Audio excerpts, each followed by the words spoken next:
be famous. No, not really. I think the thing that inspired me the most to write my first book and to actually do this project was the understanding of something that I have taught my clients over the years, especially doing personal branding. You have to publish your expertise. You have to show some way that you're an expert in what you do. And I'm here in Boise, Idaho, and I wanted to find a way to expand my influence and my brand beyond the Boise area. And frankly, a book is one of the best ways to do it. More so for that process was, what was I going to write about? And it really wasn't until I had the epiphany of the idea from watching Jim Gaffigan, the comedian, where he talked about bacon is so good they wrap other meats around it. It was then that I had I heard angels singing, like, this is what I'm going to write about.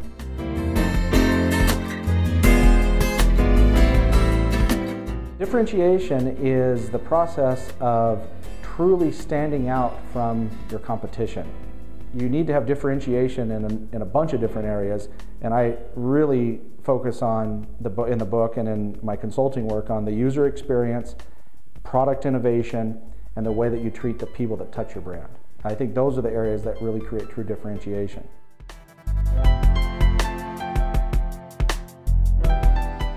Brands are determined primarily by the user experience. And if you don't understand how someone is interacting with your brand from the moment they see it and use it and then talk about it, if you don't understand how that works, it's very, very difficult to understand the value of differentiation. So what happens is companies still focus way too much on buying reach or breadth, of trying to buy as much mind share or brand awareness as they can. But differentiation is actually depth. It's actually creating deeper, more meaningful relationships with your audience, and that takes a significant mind shift within an organization.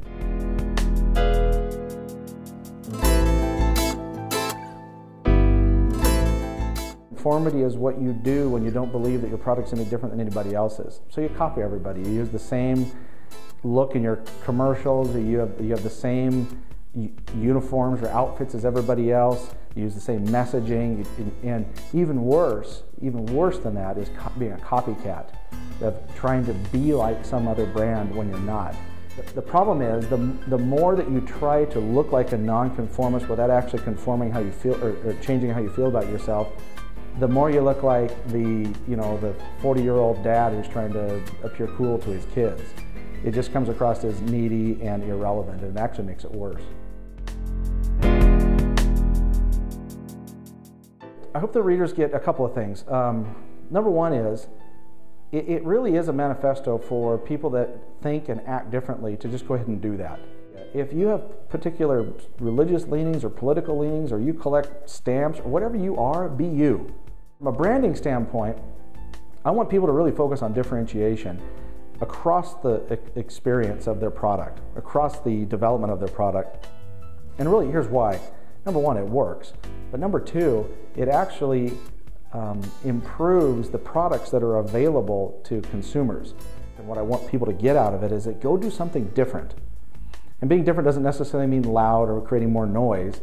Often being different just is beyond just being yourself, it is being a minimalist, maybe being subtle and simple and simply and beautiful in the way that you present your brand to the marketplace. Those are some of the things I'd like them to get out of it.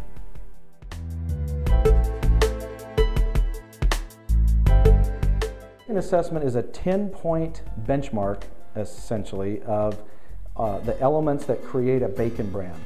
And you can take that on my website, oatmealvbacon.com. Just go click on the assessment link and you can take it yourself and see where you grade. I'm not a research firm. The oatmeal versus bacon metaphor and the what's an oatmeal brand and what's a bacon brand are really just my opinion. And so I did want to quantify a bit where I was coming from. So I looked at over 150 companies, or actually I should correct that, over 150 brands, because I define a brand as any entity that has a meaningful presence in the marketplace. And I scored them on each of those 10 traits.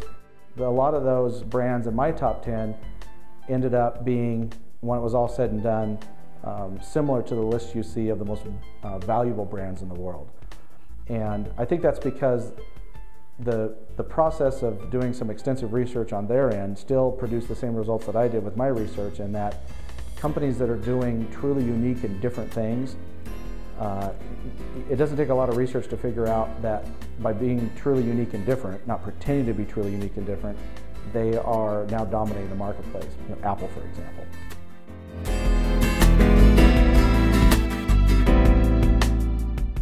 I'd like to hear your stories.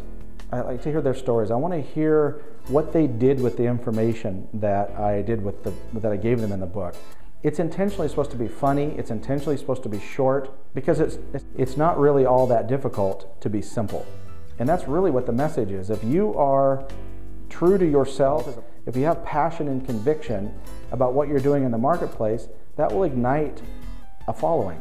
The thing that you have in your heart that made you want to risk it all, to go all in with the idea behind your product or your company or whatever, that same spark is what's going to spark customers. So I think above all, I want to hear when they did that. I get a great Jones for hearing about brands that are doing unique things.